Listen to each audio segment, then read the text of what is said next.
അബൂബക്കർ. അതിർവരമ്പുകളില്ലാത്ത എഴുത്തിന്റെ കൂട്ടുകാരി. സ്വദേശം കോഴിക്കോട്.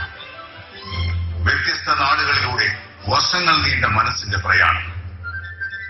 കുടുംബത്തെ നെഞ്ചോട് ചേർത്ത് പിടിച്ച ചിത്രകാരിയും കോസ്റ്റ്യൂം ഡിസൈനറുമായ മലയാളി വീട്ടമ്മ. ഭാഷകളോട് അഗാധമായ പ്രണയം.